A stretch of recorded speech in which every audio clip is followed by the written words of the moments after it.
Hello my students, ये political lecture start हो रहा है।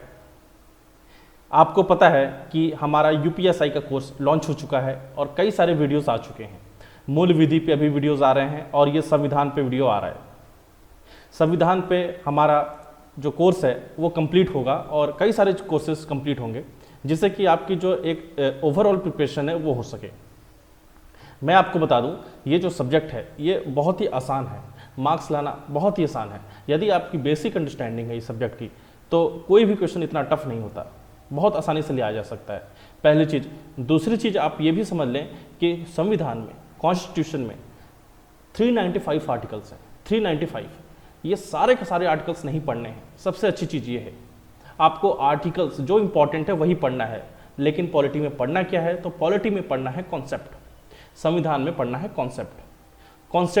कॉन्सेप्ट इस तरीके से कि प्रेसिडेंट, प्राइम मिनिस्टर किसके पास पावर है, कौन किसके पावर कितने हैं, और कौन गवर्नमेंट का हेड है, कौन पूरे देश का हेड है। इस तरीके से जो कॉन्सेप्ट हैं, कौन राष्ट्रपति को शपथ दिलाता है, कौन जो हमारे भारत का मुख्य न्यायाधीश है, जो CGI, chief justice of India, उसको शपथ दिलाता है। तो ये सारी चीज़ें जो हैं हमें इस तरीके से पढ़ने हैं, हमें कॉन्सेप्ट समझना है, हमें आर्टिकल नहीं रटने हैं। आर्टिकल तो हम वैसे भी रट लेंगे, हमें कॉन्सेप्ट समझ में आ गया तो आर्टिकल तो वैसे भी समझ में आ जाएगा। ठीक है, एक चीज़ मैं आपको और बता दूं कि ये जितने भी आपको डॉक्यूमेंट्स दिख रहे हैं ये सारे के सारे टेलीग्राम पे मैं अपलोड कर दूंगा, आप जाके वहाँ देख सकते हैं। हम यूपीएसआई का बैच लॉन्च किए हैं रॉबर्ट्सगंज में। यहाँ पे हमारी कोचिंग चल रही है। जिस बच्चे को पढ़ना है, समझना है, वो मुझे कॉल कर सकते हैं, मेरे से आके मिल सकते हैं। कोई भी डाउट है मैं आपके सॉल्व करूँगा। ठीक है, अब हम लेक्चर स्टार्ट करते हैं। देखिए, सबसे पहली बात मैं आपको तो पॉलिटी होता क्या है? अगर कोई भी सब्जेक्ट हम पढ़ने जाते हैं तो उसके बारे में सबसे पहले हम उसके सब्जेक्ट को समझते हैं कि आखिर वो सब्जेक्ट है क्या। आखिर पॉलिटी, राज व्यवस्था और संविधान आखिर ये है क्या, इसके बारे में थोड़ा सा हमें एक ओवरव्यू चाहिए, जिससे कि हमारी एक बेसिक अंडरस्टैंडिंग बन सके, एक हमें समझ बिल्डअप हो सके। तो देखिए, मैं आपको बताता हूँ आखिर राज व्यवस्था क्या होता है। राज व्यवस्था, polity, study of structure of government. ये जो सरकार है, जो गवर्नमेंट है, गवर्नमेंट के ढांचे को स्टडी करना, गवर्नमेंट का जो ढांचा है, जो सरकार का जो ढांचा है उसको समझना, उसको स्टडी करना ही पॉलिटी कहलाता है, वही राज्य व्यवस्था कहलाता है। हमारी सरकार किस तरीके से फंक्शन करती है, किस तरीके से काम करती है, सरकार के क्या क्या अंग हैं, वो किस तरीके से बिहेव करती है, कैसे जनता के हित में काम करती है, कौन से मशीनरी काम करती है, सारी चीज़ें पॉलिटी में आता है, सारी चीज़ें राज व्यवस्था में आती है। आखिर हमारे देश की व्यवस्था किस तरीके से चल रही है, वो सारी चीज़ें हम पॉलिटी में स्टडी करते हैं। इसको मैं आपको आसान भाषा में समझाऊं तो देखिए, आपको पता है ये है एग्जीक्यूटिव, ये है कार्यपालिका, एग्जीक्यूटिव कार्यपालिका, यह है लेजिस्लेटिव, यह है विधायिका, और यह है जुडिशरी न्यायपालिका। आपको पता है कि ये जो देश होता है, ये जो राज्य होता है, इसके 3 अंग होते हैं, कार्यपालिका, विधायिका और न्यायपालिका। वही चीज़ मैं बता रहा हूँ कि यह है कार्यपालिका, यह है विधायिका, यह है न्यायपालिका। इंग्लिश में इसे कहते हैं एग्जीक्यूटिव, इसे कहते हैं लेजिस्लेटिव, इसे कहते हैं जुडिशरी। ठीक है, अब देखिए, ये जो एग्जीक्यूटिव है, ये जो कार्यपालिका है, इस कार्यपालिका का जो मुखिया है वो है प्रधानमंत्री, ये है प्राइम मिनिस्टर। ये जो एग्जीक्यूटिव है, इसका जो हेड है वो है प्राइम मिनिस्टर, और यह है पूरा देश, यह है पूरा कंट्री, यह है पूरा कंट्री। ये जो कंट्री है, इसका जो पूरा हेड है वो है प्रेसिडेंट। यानी कि आपको यहाँ पे एक चीज़ समझ में आया कि हमारे देश में, हमारी जो कंट्री है, यहाँ पे 2 तरीके के मुखिया हैं, 2 तरीके के चीफ हैं। एक है पूरे देश का जो हेड है, हेड ऑफ द स्टेट है, उसे कहते हैं प्रेसिडेंट, और एक जो हेड ऑफ द गवर्नमेंट है, गवर्नमेंट यानी कि एग्जीक्यूटिव, कार्यपालिका, जो हेड ऑफ द गवर्नमेंट है वो है प्राइम मिनिस्टर। इतना आपको समझ में आया क्या कि हेड ऑफ द गवर्नमेंट, सरकार का मुखिया हमारे देश में कोई और होता है और देश का मुखिया कोई और होता है। यानी कि हमारे देश में 2 मुखिया हैं, 2 चीफ हैं, एक हेड ऑफ द गवर्नमेंट है, एक हेड ऑफ द स्टेट है। ठीक है, यदि 2 मुखिया हैं हमारे देश में तो किसके पास ज़्यादा ताकत है? ये जो हमारे देश का प्रधानमंत्री है, इसके पास ज़्यादा पावर है, ज़्यादा ताकत है, या हमारे देश का जो राष्ट्रपति है, हमारे देश का जो प्रेसिडेंट है, इसके पास ज़्यादा ताकत है, ज़्यादा पावर है? तो मैं आपको बता दूं कि ये जो हमारा प्रेसिडेंट है, प्रेसिडेंट, ये सिर्फ और सिर्फ इसके पास दिखावे की शक्ति है। He is only having a nominal head. यह सिर्फ और सिर्फ एक नाम मात्र की शक्ति रखता है, लेकिन जो हमारा प्रधानमंत्री है, हमारा जो प्राइम मिनिस्टर है, उसके पास बहुत ज़्यादा ताकत है। वही हमारे देश को संचालन करता है, वही हमारे देश को चलाता है। हमारे देश किस डायरेक्शन में चलेगा, किस दिशा में चलेगा, ये हमारा प्रधानमंत्री बताता है। हमारा प्रधानमंत्री हमारे भारत से चाइना की दुश्मनी होगी, दोस्ती होगी, यूएसए से दुश्मनी होगी, दोस्ती होगी, पाकिस्तान पे अटैक करना है, ये सारी चीज़ें किसके निर्देश पे चलता है? ये सारी चीज़ें हमारे प्रधानमंत्री ये डिसाइड करता है, इसके निर्देश पे सारा कुछ चलता है। लेकिन हमारे देश की जो व्यवस्था है वो राष्ट्रपति के नाम से होती है। भले से प्रधानमंत्री डिसीजन ले, निर्णय ले, लेकिन वो जो निर्णय होगा वहाँ पे हस्ताक्षर होगा राष्ट्रपति का, क्योंकि हमारे देश का जो मुखिया है वो राष्ट्रपति है। राष्ट्रपति रिप्रेजेंट करता है, सिर्फ और सिर्फ रिप्रेजेंट करता है, सिर्फ और सिर्फ नाम मात्र का हेड है, लेकिन असल में जो शक्ति है वो प्रधानमंत्री का है। तो ये हमारे सरकार का ढांचा है, ये हमारे सरकार का, ये हमारे गवर्नमेंट का स्ट्रक्चर है। इस स्ट्रक्चर को हम समझेंगे, डिटेल में समझेंगे बाद में, लेकिन फिलहाल के लिए मैं आपको बता दूं, इस स्ट्रक्चर को समझना ही पॉलिटी कहलाता है, इस स्ट्रक्चर को समझना ही राज व्यवस्था कहलाता है। तब आपको अभी पॉलिटी समझ में आ गया, ठीक है। अब मैं आपको बता दूं कि ये जो हमारे देश का जो स्ट्रक्चर है, हमारा देश जिस तरीके से कि हमारे देश का मुखिया कोई और है, हमारे सरकार का मुखिया कोई और है, हेड ऑफ द गवर्नमेंट कोई और है, हेड ऑफ द स्टेट कोई और है। आखिर ये जो पावर का इक्वेशन है कि किसी के पास ज़्यादा ताकत है, किसी के पास कम ताकत है, आखिर ये कहीं तो लिखा होगा। ये लिखा है हमारे संविधान में, ये लिखा है हमारे कॉन्स्टिट्यूशन में। यानी कि हमारा जो कॉन्स्टिट्यूशन है वो डॉक्यूमेंट है, वो एक किताब है जिसमें सारे कानून जो है, नियम कानून एक जगह से दूसरे इस तरीके से सीरियल वाइज लिखे हुए हैं, जिसमें बताया गया है कि प्रधानमंत्री की कितनी ताकत है, राष्ट्रपति कितनी ताकत है, और हमारे जो CAG उसकी कितनी ताकत है, इलेक्शन कमीशन क्या करता है, UPSC क्या करती है, सारी चीज़ें हमारे संविधान की किताब में लिखी हुई है। तो हमारा संविधान क्या हुआ? तो संविधान का मैं अगर डिफिनेशन बताऊं आपको, तो constitution it is a fundamental and organic law of the nation which try to establish conception, character and organization of the government and try to establish extent of sovereign power of the government. अब इसका मतलब क्या हुआ? देखिए मैं आपको सारा कुछ बताऊंगा, हिंदी इंग्लिश सब कुछ बताऊंगा, चिंता मत कीजिएगा। Constitution it is a fundamental होता है मौलिक कानून, संविधानिक मौलिक कानून है। फंडामेंटल हमारे देश का जो लॉ है, हमारे देश का जो समाज है, वह एक किस आधार पे चलेगा? तो वो हमारे संविधान, हमारे कॉन्स्टिट्यूशन के आधार पे चलेगा। यानी कि हमारा जो कॉन्स्टिट्यूशन है वो हमारा कॉन्स्टिट्यूशन एक फंडामेंटल लॉ की तरह है, एक मदर लॉ की तरह है। यानी कि कोई भी चीज़ हमारे कॉन्स्टिट्यूशन के जो अगर खिलाफ होगी तो उसको हम नल एंड वॉइड कर देंगे, उसको हम हटा देंगे। क्यों? क्योंकि हमारा कॉन्स्टिट्यूशन का जो कानून है, जो संविधान का जो कानून है, वो सुप्रीम है। इसका मतलब होता है फंडामेंटल। जो भी चीज़ हमारे कॉन्स्टिट्यूशन के खिलाफ जाएगी उसको हम हटा देंगे। जैसे ट्रिपल तलाक हो गया, ट्रिपल तलाक में लड़का 3 बार तलाक बोल सकता है, अगर उसने 3 बार तलाक बोल दिया तो वो तलाक हो जाता है। तो क्या ये संविधान के खिलाफ है कि संविधान कहता है कि 3 बार तलाक बोले? ये संविधान के खिलाफ है। इसीलिए ट्रिपल तलाक को नल एंड वॉइड कर दिया सुप्रीम कोर्ट ने। पहले होता था सती प्रथा, और सती प्रथा हमारे समाज के खिलाफ है, हमारे संविधान, हमारे कॉन्स्टिट्यूशन के खिलाफ है।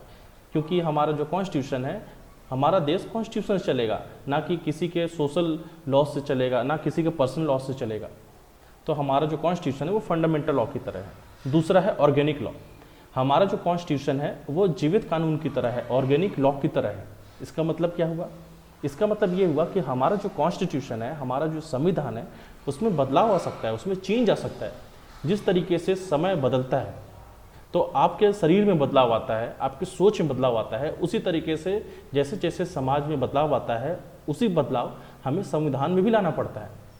पहले जनरल में 10% रिजर्वेशन नहीं था, लेकिन समाज का ये डिमांड थी कि इस तरीके से बदलाव लाया जाए, इसलिए 10% कोटा आने लगा है EWS को। सेम उसी प्रकार से पहले GST नहीं था, लेकिन अब हमने संविधान में संशोधन करके, संविधान में बदलाव करके हमने अपने GST इंक्लूड कर दिया। तो इसी प्रकार से हमारे संविधान में अगर कोई चेंजेस हो रहे हैं, कुछ बदलाव हो रहे हैं, तो वो क्या शो करता है? वो यही शो करता है कि हमारा जो संविधान है वो जीवित कानून की तरह है, वो ऑर्गेनिक लॉ की तरह है, वो समय के साथ बदल सकता है। फिर उसके बाद है which try to establish conception. Conception मतलब क्या होता है? कॉन्सेप्शन मीन्स एक धारणा, कि हमारा जो संविधान है वह एक सरकार बनाने की धारणा देती है कि सरकार बन सकती है, गवर्नमेंट का फॉर्मेशन हो सकता है। सरकार का फॉर्मेशन होगा इलेक्शन कमीशन इलेक्शन कराएगी, जो रिजल्ट आएगा तो सरकार का फॉर्मेशन होगा। यदि गवर्नमेंट ट्रांसपेरेंट इलेक्शन से बनी है, यानी कि इलेक्शन फ्री और फेयर हुआ है, यानी कि पारदर्शी इलेक्शन हुआ है, तो सरकार जो है अच्छी होगी। यदि इलेक्शन में मैनिपुलेशन हुआ है, चालाकी हुई है, पैसा देके बूथ कैप्चरिंग करके अगर इलेक्शन में जीता गया है, तो वो सरकार निकम्मी होगी। तो सरकार कैसी होगी, इसका बहुत बड़ा दायित्व होता है इलेक्शन कमीशन का। तो ये जो सरकार का फॉर्मेशन है, इसका जो कॉन्सेप्शन है, इसकी जो मूल धारणा है, यह कॉन्स्टिट्यूशन ही देता है। फिर उसके बाद हमारा सरकार बन गया, सरकार का फॉर्मेशन हो गया। अब क्या वो सरकार, उसका चरित्र कैसा होगा, उसका कैरेक्टर कैसा होगा? क्या वो सरकार सिर्फ अपने लिए काम करेगी, अपने घर वालों के लिए काम करेगी, अपने जनता के लिए काम करेगी, या पूरे देश के लिए करेगी, या फिर जो लोगों ने वोट दिया उसके लिए काम करेगी? तो उसका जो चरित्र है कि वो सेकुलर होगी, धर्मनिरपेक्ष होगी, किसी जाति को फॉलो नहीं करेगी, किसी लिंग को फॉलो नहीं करेगी। तो उसका जो कैरेक्टर है वो हमारा संविधान बताता है, हमारा कॉन्स्टिट्यूशन बताता है। हमारे प्रियम्बल में लिखा हुआ है कि हमारा जो कंट्री है वो सेकुलर है। तो ये जो कैरेक्टर है ये हमारा कॉन्स्टिट्यूशन दे रहा है। फिर है ऑर्गेनाइजेशन ऑफ द गवर्नमेंट, सरकार की जो ऑर्गेनाइजेशन है, जो संगठन है, कि सरकार का डिज़ाइन किस तरीके से होगा। मैंने आपको बताया था कि जो सरकार का डिज़ाइन है, ये देखिए, ये है सरकार का डिज़ाइन, यह है सरकार का डिज़ाइन, जहाँ पे एक हेड ऑफ द गवर्नमेंट कोई और है, सरकार का मुखिया कोई और है, और हेड ऑफ द स्टेट यानी कि जो देश का मुखिया है वो कोई और है। ये जो हेड ऑफ द स्टेट है, हेड ऑफ द स्टेट वो कोई और है। अब यहाँ जो सरकार का मुखिया है वो प्रधानमंत्री है, और देश का जो मुखिया है वो राष्ट्रपति है। लेकिन अमेरिका में ऐसा नहीं है। अमेरिका में एक ही आदमी है जो सरकार का भी मुखिया है और देश का भी मुखिया है। तो वहाँ पे ऐसा नहीं सिस्टम है। तो वहाँ पे जो सिस्टम है उसे कहते हैं प्रेसिडेंशियल फॉर्म ऑफ गवर्नमेंट, उसे कहते हैं अध्यक्ष प्रणाली। लेकिन हमारे देश में जो व्यवस्था है इसे कहते हैं संसदीय प्रणाली। तो हमारे देश में जो संसदीय प्रणाली है, यहाँ पे 2 मुखिया होते हैं। लेकिन जो अध्यक्ष प्रणाली होता है, प्रेसिडेंशियल फॉर्म ऑफ गवर्नमेंट होता है, जैसे कि अमेरिका है, वहाँ पे एक ही आदमी होता है, राष्ट्रपति। वो सरकार का भी मुखिया होगा, देश का भी मुखिया होगा। तो आपको समझ में आया कि ऑर्गेनाइजेशन का मतलब क्या है। ऑर्गेनाइजेशन मतलब का सरकार का डिज़ाइन, या अमेरिका वाला डिज़ाइन होगा या इंडिया वाला डिज़ाइन होगा। इतना समझ में आया क्या? ठीक है। फिर उसके बाद है government and try to establish extent of sovereign power of the government, यानी कि सरकार की जो संप्रभु शक्तियाँ हैं, संप्रभु शक्तियों मतलब सॉवरेन पावर मतलब कि सरकार जो चाहे वो कर सकती है, किसी के दबाव में नहीं है। हमारा देश आज़ाद हो गया है, अब हमारा देश किसी के दबाव में काम नहीं कर रहा। अब हम इंडिपेंडेंट हैं, अपने डिसीजंस में भी और अपने वर्क में भी, जो काम करना चाहें कर सकते हैं। तो मैं आपसे पूछता हूँ, क्या सरकार के पास इतनी ताकत है कि सरकार किसी की जान ले ले? या फिर संविधान क्या ऐसा कहता है कि यदि हमारा जो कॉन्स्टिट्यूशन है आर्टिकल 21, क्या ये जीने का अधिकार देता है, राइट टू लाइफ, तो क्या ये मारने का भी अधिकार देता है? आप इसे कमेंट सेक्शन में मुझे बताइएगा। क्या कॉन्स्टिट्यूशन अगर जीने का अधिकार देता है तो क्या वो मारने का भी अधिकार देता है? तो ये हो गया हमारा कॉन्स्टिट्यूशन।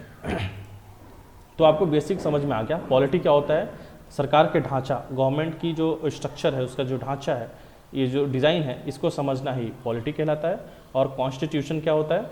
कॉन्स्टिट्यूशन होता है जिस तरीके से हमारा जो सरकार है वो किस तरीके से काम करेगा, किस तरीके से फंक्शन करेगा, उसके जो नेचर कैसा होगा, उसका कैरेक्टर कैसा होगा, उसका इलेक्शन, उसका कॉन्सेप्शन, उसके पास शक्तियाँ कितनी होंगी, ये सारा का सारा हमारा कॉन्स्टिट्यूशन बताता है।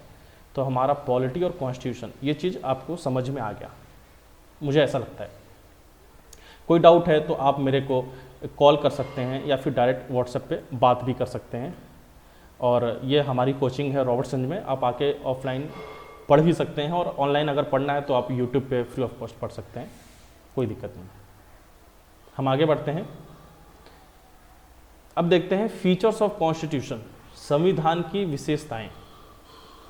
ये जो हमारा संविधान है, हमारा जो कॉन्स्टिट्यूशन है, इसकी कुछ विशेषताएं हैं। अब हम ये समझते हैं। तो जो सबसे बेसिक फीचर है, सबसे जो मूल विशेषताएं हैं, पहले हम वो देखते हैं। तो मैं आपको कुछ चीज़ें बता दूं। पहले बता दूं स्टेट। स्टेट क्या होता है? देखिए, ये जो स्टेट है इसका हिंदी मीनिंग आप देखेंगे लिटरल तो राज्य ही होता है, लेकिन ये किस संदर्भ में यूज हो रहा है ये समझना है।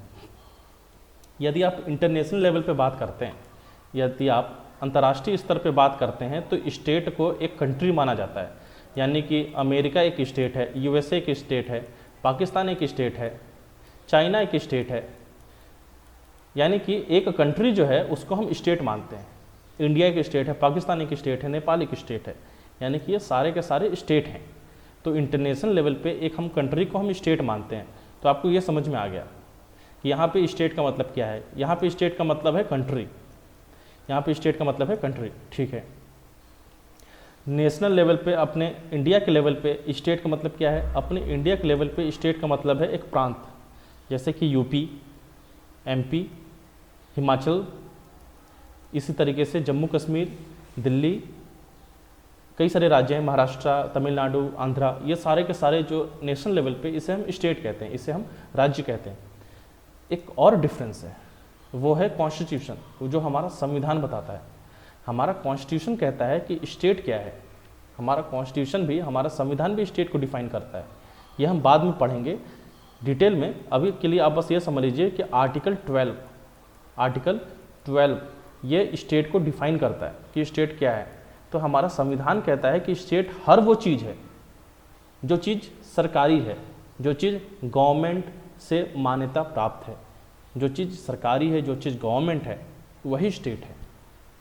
फॉर एग्जांपल, चाहे वो सेंट्रल गवर्नमेंट हो, चाहे स्टेट गवर्नमेंट हो, चाहे जुडिशरी हो, चाहे सरकार की बनाई कोई कंपनी ही क्यों ना हो, अगर वो सरकारी है तो वो स्टेट के दायरे में ही आएगी। चाहे स्थानीय निकाय क्यों ना हो, नगर निगम हो गई, पंचायती हो गई, सब कुछ स्टेट के दायरे में ही आता है। सभी को हम स्टेट ही मानते हैं। इतना आपको समझ में आ गया? ठीक है, अब हम आगे बढ़ते हैं। तो आपको पता है कि स्टेट मतलब क्या हुआ, 3 स्तर पे मैंने आपको समझाया, ठीक है। अब ये जो स्टेट है, एक कंट्री के स्तर पे, एक देश के स्तर पे मैं आपको बताता हूँ। ये जो स्टेट है, इसके 3 अंग होते हैं, 3 पिलर होते हैं। एक होता है एग्जीक्यूटिव, एक होता है कार्यपालिका, दूसरा होता है लेजिस्लेटिव, जिसे हिंदी में कहते हैं विधायिका, और तीसरा होता है जुडिशरी, जिसे हिंदी में हम कहते हैं न्यायपालिका। यानी कि हमारा जो स्टेट है, हमारा जो राज्य है, राज्य वो वाला राज्य, देश वाला। तो एक देश के 3 अंग होते हैं, 3 पिलर होते हैं जिस पे पूरा देश टिका होता है। एक होता है एग्जीक्यूटिव, कार्यपालिका, दूसरा होता है लेजिस्लेटिव, विधायिका, और तीसरा होता है जुडिशरी, न्यायपालिका। तो आपको स्टेट का मतलब समझ में आ गया कि स्टेट के 3 पिलर्स हैं, एग्जीक्यूटिव, लेजिस्लेटिव और जुडिशरी। अब मैं आपको बताऊं, ये जो लेजिस्लेटिव है, ये जो विधायिका है, यह कानून बनाती है। याद रखिएगा, यह जो लेजिस्लेटिव है, ये जो विधायिका है, इसको विधायी भी कहते हैं, ये कानून बनाती है, इट मेक्स द लॉ। जैसे कि आपने देखा होगा CAA, सिटीजनशिप अमेंडमेंट एक्ट, ये जो CAA कानून बना था, नागरिकता का जो कानून बना था, वो कौन बनाया था? वो लेजिस्लेटिव ने ही बनाया था, उसे विधायिका ने ही बनाया था। अब कानून बन गया तो कानून का जो पालन है उसको करती है कार्यपालिका, उसे कहते हैं एग्जीक्यूटिव। यानी कि कानून बनाया लेजिस्लेटिव ने, विधायिका ने, जब कानून बन गया तो उस कानून का पालन किया एग्जीक्यूटिव ने, इट इम्प्लीमेंट्स द लॉ, यह कानून का पालन करती है। अब कानून अच्छा बना है कि खराब बना है, कानून का पालन अच्छे से हो रहा है कि नहीं हो रहा है। मान लीजिए पुलिस है, पुलिस जो है कानून बना हुआ है और उस कानून का पालन कर रही है, तो कभी कभी नहीं करती है। तो कानून अच्छा बना है, खराब बना है, कानून का पालन अच्छे से हो रहा है, नहीं हो रहा है, इसका जो न्याय है, इसको जो जांचती है, वो होती है हमारी जुडिशरी। और हमारे देश में जो सबसे बड़े कोर्ट हैं, सुप्रीम कोर्ट और हाई कोर्ट, यानी कि न्याय देने का काम जो है, जो जस्टिस देने का काम है, वो हमारे जुडिशरी का है। अब आपको समझ में आ गया कि हमारा जो स्टेट है, हमारी जो राज्य है, एक देश को हम कह रहे हैं, देश के 3 अंग हैं, कार्यपालिका, विधायिका, न्यायपालिका, एग्जीक्यूटिव, लेजिस्लेटिव, जुडिशरी। ये जो हमारी विधायिका है, यह कानून बनाती है, हमारी जो कार्यपालिका यह कानून का पालन करती है, और हमारी जो जुडिशरी है, न्यायपालिका, वो न्याय देती है। यानी कि इस तरीके से काम करती है। और चौथा स्तंभ हम मानते हैं मीडिया को। मीडिया को इसलिए मानते हैं क्योंकि वह लोगों की आवाज़ उठाती है। तो इतना हमारा हो गया, इतना हमें समझ में आया। अब ये जो लेजिस्लेटिव है, यह जो विधायिका है, यह जो लेजिस्लेटिव है, यह जो विधायिका है, अब हम इसके बारे में समझते हैं कि लेजिस्लेटिव क्या है और हमारे देश में किस तरीके से काम करती है। ठीक है, देखिए ये जो विधायिका है, ये जो लेजिस्लेटिव है, यह दो स्तर पे है। एक है यूनियन लेवल पे, एक है संघ के लेवल पे, एक है केंद्र के लेवल पे और दूसरी है राज्य के लेवल पे। यानी कि दो स्तर पे विधायिका बनाई गई है, दो स्तर पे कानून बनाया जाता है। पहला है देश के स्तर पे और दूसरा है राज्य के स्तर पे। जो देश के स्तर पे कानून बनता है उसे हम कहते हैं संसद, उसे हम कहते हैं संसद। यानी कि हमारी जो संसद है, संसद पार्लियामेंट, हमारी जो पार्लियामेंट है, हमारी जो संसद है, वह कानून बनाती है पूरे देश भर के लिए, तो उसे हम कहते हैं संसद। याद रखिएगा, उसे हम कहते हैं पार्लियामेंट। तो हमारी जो पार्लियामेंट है संघ के लेवल पे, वह दो घर से बना है। यह दो घर है, यहाँ पे एक घर ये हो गया, इस घर का नाम है राज्यसभा, और एक घर ये हो गया, इस घर का नाम है लोकसभा। यानी कि हमारी जो संसद है, जो कानून बनाती है, वहाँ पे दो घर हैं, एक घर का नाम है राज्यसभा और दूसरे घर का नाम है लोकसभा। अब यह जो राज्यसभा है, यह जो राज्यसभा है, इसको अपर हाउस भी कहते हैं और लोकसभा को लोअर हाउस भी कहते हैं। यह जो राज्यसभा है, यहाँ पे अधिकतम मैक्सिमम संविधान ने 250 सीटें दे रखी हैं। याद रखिएगा, संविधान ने, हमारे कॉन्स्टिट्यूशन ने राज्यसभा में 250 सीटें दे रखी हैं, लेकिन प्रेजेंट में इस समय संसद के कानून से 245 ही सीटें हैं। यानी कि हमारा जो लोकसभा है, हमारी जो राज्यसभा है, यहाँ पे संविधान ने अधिकतम 250 दे रखी हैं, लेकिन प्रेजेंट इस समय 245 है। इतना आपको समझ में आया? यानी कि प्रेजेंट में 245 सीटें हैं। 245 में से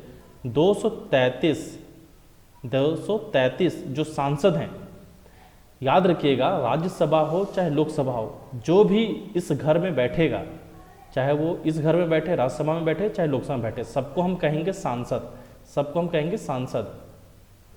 चाहे वो लोकसभा का सांसद हो चाहे राज्यसभा का सांसद हो, इंग्लिश में उसे कहेंगे MP, मेंबर ऑफ पार्लियामेंट। याद रखिएगा, उसे कहेंगे मेंबर ऑफ पार्लियामेंट। ठीक है, इतना आपको समझ में आया?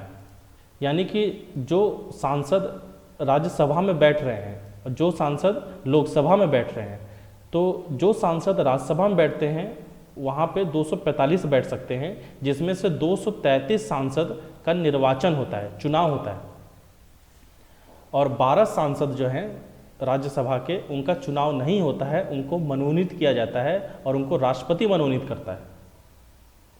राष्ट्रपति उनको मनोनीत करता है। मनोनीत मतलब सिंपली उसको पकड़ता है, बैठा देता है। इलेक्शन मतलब कि वो चुनाव लड़ेगा, चुनाव में वो जाएगा, लड़ेगा, उसे वोट मिलेगा, वो जीतेगा, तब आके बैठेगा। और यहाँ पे वो कोई चुनाव नहीं लड़ रहा है, बस ऐसे ही बैठ गया। और कौन से ऐसे 12 लोग हैं जिनको बैठाया जाता है, किस किस क्षेत्र से आते हैं? तो देखिए, ये जो 12 लोग हैं किस किस क्षेत्र से आ सकते हैं? तो 12 लोग 4 क्षेत्र से आ सकते हैं। एक है साहित्य, एक है कला, एक है विज्ञान, एक है समाज सेवा, literature, art, science, social service. यानी कि जो 12 लोगों को राष्ट्रपति मनोनीत करता है राज्यसभा में, वह ये 4 क्षेत्र से आते हैं।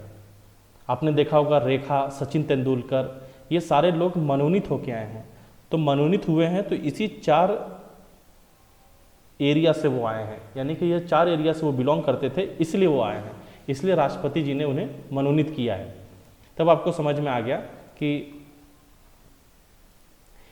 राज्यसभा में टोटल 245 है। 245 में से 233 का चुनाव होता है, इलेक्शन होता है। 12 लोगों का इलेक्शन नहीं होता है। क्यों नहीं होता है? क्योंकि 12 लोग मनोनीत होते हैं। कौन मनोनीत करता है? राष्ट्रपति करते हैं। इतना आपको समझ में आ गया? ठीक है, इसके बारे में सारा कुछ डिटेल में पढ़ेंगे। अभी हम बस बेसिक ओवरव्यू ले रहे हैं कि कानून कौन बनाता है, इसके बारे में समझ रहे हैं। तो हमारी संसद कानून बनाती है। संसद केंद्र में, जिसे हम राज्यसभा, लोकसभा कहते हैं। राज्यसभा में 245 सीटें हैं, इस तरीके से। अब आते हैं हम लोकसभा पे। देखिए, ये जो हमारी लोकसभा है, ये जो हमारी लोकसभा है, लोकसभा में अधिकतम जो हमारी संविधान ने दे रखा है, उसमें दे रखा है 552 सीटें हैं। हमारे संविधान ने 552 सीटें दे रखी है, लेकिन प्रेजेंट में 552 नहीं है, फिलहाल 543 है, 543 सीटें हैं। यानी कि 543 ही सीटें हैं, 543 सीटें हैं, और संविधान ने दे रखी है 552। इतना आपको समझ में आया, ठीक है। अब 543 में से 545 में से 543 543 का इलेक्शन होता है, चुनाव होता है, जनता इन्हें वोट करती है। जैसे कि मोदी जी हो गए, मोदी जी बनारस से चुनाव लड़े थे, राहुल गांधी भी चुनाव लड़े थे अमेठी से, तो ये चुनाव लड़ने गए, जनता ने इन्हें वोट किया, जो जीत गया उसे कहेंगे इलेक्टेड, वो जीत के लोकसभा में आके बैठेगा। तो ये जो 543 हैं ये जनता के बीच में जाके चुनाव लड़ते हैं, याद रखिएगा, चुनाव लड़ते हैं, इलेक्शन लड़ते हैं, इसलिए इन्हें कहते हैं इलेक्टेड। और 2 ऐसे सांसद हैं जो नॉमिनेट होते थे, याद रखिएगा, होते थे, आज ये नहीं होते हैं। पहले 2 सांसद को मनोनीत किया जाता था, राष्ट्रपति उन्हें मनोनीत करते थे, राष्ट्रपति प्रेसिडेंट उन्हें नॉमिनेट करते थे, लेकिन अब वो मनोनीत नहीं होते हैं। मोदी सरकार ने, जो मोदी गवर्नमेंट है, जो बीजेपी लेड एनडीए गवर्नमेंट है, उसने 104 संविधान संशोधन अधिनियम 2019 के तहत, यानी कि 104 कॉन्स्टिट्यूशनल अमेंडमेंट एक्ट, इसके तहत 104 कॉन्स्टिट्यूशनल अमेंडमेंट एक्ट 104 संविधान संशोधन अधिनियम के तहत यह जो 2 लोगों को मनोनीत किया जाता था, इसे हटा दिया। अब ये मनोनीत नहीं होते हैं। वो कौन थे? तो वो थे एंग्लो इंडियन, याद रखिएगा, आंग्लो भारतीय, एंग्लो इंडियन थे, जिनका मनोनीत हुआ जाता था, राष्ट्रपति करते थे, लेकिन अब वो नहीं होते हैं। इसीलिए पहले था 543 प्लस 2 545 545 पहले था, लेकिन अब चूंकि 104 संविधान संशोधन पास हो चुका है 2019 में, इसीलिए अब जो संसद की जो सीटें हैं उसकी संख्या हो गई है 543 543, और अधिकतम संख्या कितनी है? संविधान ने दे रखी है 552। तो इतना आपको याद रखना है, इतना आपको समझ में आ गया, ठीक है। मैंने कुछ एक्स्ट्रा इन्फॉर्मेशन दे रखे हैं कि जैसे कि राज्य हो गया, स्टेट, तो राज्य से 524 लोगों का निर्वाचन होता है, इलेक्शन होता है। यूटी केंद्र शासित राज्य, आपको पता है कि 8 केंद्र शासित राज्य हैं, यूटी यूनियन टेरिटरी हैं, तो 19 लोगों का यहाँ पे निर्वाचन होता है, इलेक्शन होता है, ठीक है। आपको इतना समझ में आ गया। अब मैं आपको बताऊँ कि कुछ आपको मैं एक्स्ट्रा इन्फॉर्मेशन दे देता हूँ, क्योंकि कुछ चेंजेस हुए हैं और आपके एग्जाम में पूछ सकता है। देखिए, ये जो राज्यसभा है, राज्यसभा जिसमें 245 सांसद बैठ सकते हैं, इतनी सीटें हैं, तो राज्य से, स्टेट से टोटल 225 सीटें हैं, यानी कि कुल राज्य का जो रिप्रेजेंटेशन है राज्यसभा में वो 225 है, यानी कि 225 सांसद राज्य से आते हैं, और केंद्र शासित राज्य यूनियन टेरिटरी जो 8 हैं टोटल, वहाँ से 8 आते हैं। कैसे कैसे? तो देखिए, जम्मू कश्मीर अब आपको पता है कि यूनियन टेरिटरी हो गया है, क्या हो गया है? केंद्र शासित राज्य हो गया है, तो वहाँ से 4 राज्यसभा सीटें हैं। ये लेटेस्ट आपको मैं इन्फॉर्मेशन दे रहा हूँ, आपको याद रखना है। दिल्ली की जो राज्यसभा सीटें हैं वहाँ पे 3 हैं, और पुडुचेरी की जो पुडुचेरी है वहाँ पे राज्यसभा सीटें 1 है। तो इसी तरीके से टोटल यूटी की कितनी रिप्रेजेंटेशन हो गई? 8 हो गई, यानी कि टोटल यूटी की सीट, यूटी यूनियन टेरिटरी केंद्र शासित राज्य जो राज्यसभा में है वो टोटल 8 है, ठीक है। आपको इतना समझ में आया? आगे बढ़ें। अब ये जो लोकसभा है, लोकसभा, यहाँ पे मैं आपको बता दूँ, जम्मू कश्मीर की जो लोकसभा सीट है वो 5 है, दिल्ली की जो लोकसभा सीट है वह 7 है, यानी कि 7 लोकसभा सीटें हैं। और दादर और नागर हवेली और दमन एंड दीव, ये दोनों केंद्र शासित राज्य अलग थे, लेकिन मोदी सरकार ने इसे मर्ज कर दिया, दादर और दमन दोनों एक हो गए हैं, तो यहाँ पे 2 हैं लोकसभा की सीटें। और अदर जो यूनियन टेरिटरी बची, 5 बची, तो हर जगह से 1-1 आता है, तो ये हो गया। तो टोटल केंद्र शासित राज्य से जो रिप्रेजेंटेशन है वो है 19 का। अगर आप जोड़ेंगे तो आपको ये 19 ही आएगा। देखिए, 7 5 12, 7 5 12, 12 5 17, 17 2 19, तो केंद्र शासित राज्य से यहाँ पे 19 टोटल रिप्रेजेंटेशन है लोकसभा में। तो ये आपको इतना समझ में आ गया। अगर मैं आपको थोड़ा सा और एक्स्ट्रा इन्फॉर्मेशन दूँ तो ये देख सकते हैं आप कि जो यूपी की लोकसभा सीटें हैं, अगर उत्तर प्रदेश में आप रह रहे हैं, उत्तर प्रदेश की जो लोकसभा सीटें हैं वो सबसे ज़्यादा है पूरे भारत में, वो है 80। और जो राज्यसभा सीटें हैं उत्तर प्रदेश की वो है 31। इसीलिए पूरे देश की जो चुनाव का जो दशा वो सब कुछ यूपी तय करता है। इसलिए कोई भी जो पॉलिटिकल पार्टी यूपी जीत लेते यानी कि पूरा देश जीत सकती है वो। खैर आगे बढ़ते हैं। आपको एक चीज़ बता दूं, एमपी मध्य प्रदेश भी बता दूं कि लोकसभा की सीट मध्य प्रदेश में 29 है और राज्यसभा की 11 है। और मैं आपको लिस्ट जारी दे दूंगा, आपको टेलीग्राम पे शेयर कर दूंगा, इससे आप पूरा देख सकते हैं। तो आपको इतना समझ में आ गया कि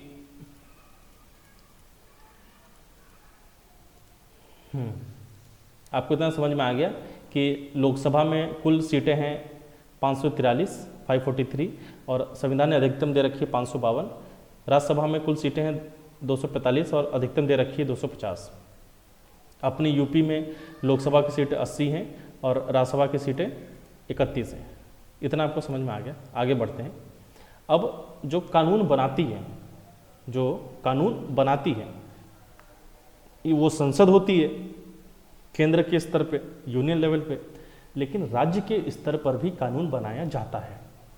ये आपको समझना है कि राज्य के स्तर पर भी कानून बनाया जाता है और राज्य के स्तर पर जो कानून बनाती है उसे क्या कहते हैं उसके बारे में अब हमें समझना है। तो देखिए, राज्य जैसे कि उत्तर प्रदेश, मध्य प्रदेश, हिमाचल प्रदेश, महाराष्ट्र, बिहार, गुजरात, ये जो राज्य हैं, तो मैं 3 राज्यों का एग्जाम्पल लिया, एक उत्तर प्रदेश, एक मध्य प्रदेश और एक हिमाचल प्रदेश। तो देखिए, ये जो उत्तर प्रदेश है, उत्तर प्रदेश, तो यहाँ पे 2 सदन बनाई गई हैं। देखिए यहाँ पे 2 सदन बनाई गई हैं। मैं मिटा दूँ, अच्छे से बता दूँ आपको। देखिए यहाँ पे 2 सदन हैं, एक में लिखा हुआ है MLA और एक में लिखा हुआ है MLC, यानी कि यह जो यूपी है यहाँ पे 2 घर हैं, उत्तर प्रदेश में भी 2 घर हैं। एक घर का नाम है लेजिस्लेटिव असेंबली, हिंदी में कहते हैं इसे विधानसभा, याद रखिएगा इसे कहते हैं विधानसभा। और दूसरा घर है, इसे कहते हैं विधान परिषद, इसे कहते हैं विधान परिषद। 2 घर हैं, एक है विधानसभा, एक है विधान परिषद। इतना आपको समझ में आया? ठीक है। यदि आपको ये पता है कि यूपी में 2 घर है, एक है विधानसभा और दूसरा है विधान परिषद, तो इस विधानसभा में जो बैठता है उसे कहते हैं विधायक, इसमें जो बैठता है उसे भी कहते हैं विधायक। हिंदी में तो सेम चीज़ है, विधायक ही कहते हैं, लेकिन इंग्लिश में उसे कहते हैं MLA। विधानसभा में जो बैठता है उसे कहते हैं MLA, member of legislative assembly, MLA, याद रखिएगा। और जो दूसरा घर है लेजिस्लेटिव काउंसिल, विधान परिषद का जो सदस्य है उसको इंग्लिश में कहेंगे मेंबर ऑफ लेजिस्लेटिव काउंसिल, उसे कहेंगे MLC। इतना आपको समझ में आया क्या कि 2 घर है, एक घर में जो बैठेगा उसे कहेंगे MLA, दूसरे घर में जो बैठेगा उसे कहेंगे MLC। ठीक है, इतना आपको समझ में आ गया। उसी प्रकार से यह है मध्य प्रदेश। तो मध्य प्रदेश में 2 घर नहीं है, यहाँ पे एक ही घर है। और वहाँ पे कौन सा घर है? यहाँ पे सिर्फ और सिर्फ विधानसभा है। उसी प्रकार से हिमाचल प्रदेश है, यहाँ पे भी एक ही घर है, उसे कहते हैं विधानसभा। और यहाँ जो बैठेगा उसे कहेंगे MLA, member of legislative assembly. यहाँ जो बैठेगा उसे भी कहेंगे मेंबर ऑफ लेजिस्लेटिव असेंबली। अब आपके दिमाग में ये आ रहा होगा कि यूपी यहाँ तो 2 घर हैं, लेकिन MP और HP यहाँ पे सिर्फ एक ही घर है, ऐसा क्यों है? और ऐसा है तो कितने राज्यों में 2 घर है और कितने राज्यों में एक ही घर है? तो मैं आपको बता दूं, ऐसे कुल 6 राज्य हैं, ऐसे कुल 6 स्टेट हैं, ऐसे कुल 6 स्टेट हैं जहाँ पे ये LC, member of legislative council, Vidhan Parishad है। वह राज्य कौन कौन सा है? तो वह है यूपी, बिहार, याद रखिएगा, महाराष्ट्र, कर्नाटका, आंध्रा और तेलंगाना। यानी कि ऐसे 6 राज्य हैं, 6 स्टेट हैं जहाँ पे 2 सदन हैं। यहाँ पे ये 6 राज्य में MLA और MLC यानी कि विधानसभा और विधान परिषद दोनों हैं। और इन 6 राज्यों को छोड़ के किसी भी राज्य में विधान परिषद नहीं है, याद रखिएगा, लेजिस्लेटिव काउंसिल नहीं है। तो विधान परिषद किन किन राज्यों में है? तो आपको पता चल गया, 6 राज्यों में है, यूपी, बिहार, महाराष्ट्र, कर्नाटका, आंध्रा और तेलंगाना। ठीक है, इतना आपको समझ में आया। अब आप सोच रहे होंगे कि विधानसभा क्या ये सभी राज्यों में है? तो हाँ, सभी राज्यों में है। ये 28 राज्यों में है प्लस 3 केंद्र शासित राज्यों में भी है। कौन कौन सा? एक है जम्मू कश्मीर, एक है दिल्ली और एक है पुडुचेरी। याद रखिएगा, यह जो विधानसभा है, यह 28 राज्य में, सभी राज्यों में तो है ही, प्लस जम्मू कश्मीर, दिल्ली और पुडुचेरी यहाँ भी है। यानी कि ये जो विधान परिषद है ये सिर्फ 6 राज्यों में है, और ये जो विधानसभा है यह 28 राज्य और 3 केंद्र शासित राज्य में है। इतना आपको समझ में आ गया? ठीक है। और विधानसभा में जो बैठेगा उसे कहेंगे एमएलए, और जो विधान परिषद में बैठेगा उसे कहेंगे एमएलसी। ये भी आपको समझ में आ गया? ठीक है। आपको थोड़ा एक्स्ट्रा बता दूं कि यूपी जो उत्तर प्रदेश है, यहाँ की जो लेजिस्लेटिव असेंबली है, यहाँ जो विधानसभा है, जहाँ की योगी आदित्यनाथ मुख्यमंत्री, यहाँ 403 सीटें हैं, 403। और लेजिस्लेटिव काउंसिल विधान परिषद की यूपी में 100 सीटें हैं। मध्य प्रदेश में टोटल विधानसभा की सीटें 230 हैं, याद रखिएगा 230। लेकिन विधानसभा तो है लेकिन विधान परिषद नहीं है, इसलिए एक भी सीट भी नहीं है यहाँ पे। तो इतना आपको समझ में आया। अब मैं आपको थोड़ा सा कुछ एक्स्ट्रा बताता हूँ कि ये देखिए, जिस प्रकार से यहाँ पे राज्यसभा में 12 ऐसे सांसद थे जिनको मनोनीत किया जाता था। राज्यसभा में 12 ऐसे सांसद हैं जिनको मनोनीत किया जाता था, और वो 4 क्षेत्र से आते थे। वह थे साहित्य, कला, विज्ञान, समाज सेवा, literature, art, science, social service. उसी प्रकार से ये जो विधान परिषद है, ये जो लेजिस्लेटिव काउंसिल है, यहाँ पे 101/6 यानी कि 1/6 है, या फिर रिमेनिंग है। क्वेश्चन में 1/6 आएगा तो भी सही है। 1/6 जो हिस्सा होता है, जितना भी विधान परिषद की सीट है, मान लीजिए 100 सीटें हैं तो 100 की 1/6, अगर 50 हैं तो 50 की 1/6, तो 1/6 1/6 जो सदस्य होते हैं उनको मनोनीत करता है राज्यपाल। यानी कि यहाँ पे गवर्नर राज्यपाल यहाँ पे मनोनीत करता है, नॉमिनेट करता है। ये जो लेजिस्लेटिव काउंसिल है, यहाँ पे कुछ लोगों का तो चुनाव होगा, इलेक्शन होगा, जैसे राज्यसभा में इलेक्शन हुआ था, लेकिन कुछ लोगों को मनोनीत किया जाएगा, नॉमिनेट किया जाएगा। और उनको नॉमिनेट कौन करेगा? तो उनको मनोनीत करेगा राज्यपाल, गवर्नर। केंद्र में करता है राष्ट्रपति और राज्य में करता है राज्यपाल, गवर्नर। ठीक है, इतना आपको समझ में आया। अब यह जो गवर्नर है, यह जो राज्यपाल है, ये जो मनोनीत करता है, तो यह किस किस क्षेत्र से आते हैं? तो याद रखिएगा, ये 5 क्षेत्र से आते हैं, 5। जो राज्यसभा में था वहाँ पे 4 थे, 4 क्षेत्र से आते थे, साहित्य, कला, विज्ञान और समाज सेवा। लेकिन यह जो केंद्र है वहाँ पे 4 हैं, लेकिन जो राज्य है, जो विधान परिषद है, यहाँ पे जो 1/6 नॉमिनेट हो रहे हैं, यह 5 क्षेत्र से आ रहे हैं। कौन कौन से? तो साहित्य, कला, विज्ञान, समाज सेवा, literature, art, science, social service.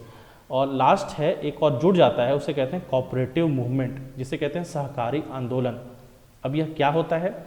For example, आपने सुना होगा आनंद, अमूल का जो दूध है वो किस पे बेस्ड है? वो कोऑपरेटिव पे बेस्ड है। कोऑपरेटिव पे किसानी भी होती है, खेती भी होती है। कोऑपरेटिव पे जो दूध निकाला जाता है, अमूल दूध है, वो इसी पे बेस्ड है। यानी कि जो कोऑपरेटिव आंदोलन से जुड़े हुए हैं उनका भी रिप्रेजेंटेशन हो सकता है, राज्यपाल कर सकता है। तो ये सारी चीज़ें हैं। तो आपको अब समझ में आ गया कि ये जो राज्य और ये जो केंद्र है, तो मैं आपको बता रहा था कि जो ये हमारा देश है, इसके 3 अंग हैं। एक है कार्यपालिका, एक है विधायिका और एक है न्यायपालिका। तो हमारा यहाँ पे विधायिका कंप्लीट हो गया, हमारे यहाँ पे जो लेजिस्लेटिव है वो कंप्लीट हो गया है। लेजिस्लेटिव केंद्र के स्तर पे भी कंप्लीट कर दिया हमने, और राज्य के स्तर पे भी। केंद्र के स्तर पे हम कहते हैं संसद, राज्य के स्तर पे हम कहते हैं विधानसभा, और अगर दूसरा घर भी है तो वहाँ कहेंगे विधान परिषद। तो इतना आपको कंप्लीट हो गया। तो फिलहाल क्लास को हम यही एंड करते हैं। नेक्स्ट क्लास में हम और जो कॉन्सेप्ट है, हमारा जो क्लास है, उसको हम फर्दर एक्सटेंड करेंगे। यदि कोई डाउट है मेरे प्यारे बच्चों, यदि कोई डाउट है तो आप मुझे कॉल भी कर सकते हैं, व्हाट्सएप से जुड़ भी सकते हैं। आपको यदि कोचिंग करनी है तो ऑफलाइन हमारा कोर्स लॉन्च हो चुका है। रॉबर्ट्सगंज में आप हमें कॉल करके पूछिए, हमारे एड्रेस पे आइए और हमारी ऑफलाइन बैच स्टार्ट हो रही है, आइए ज्वाइन कीजिए। Okay, thank you so much.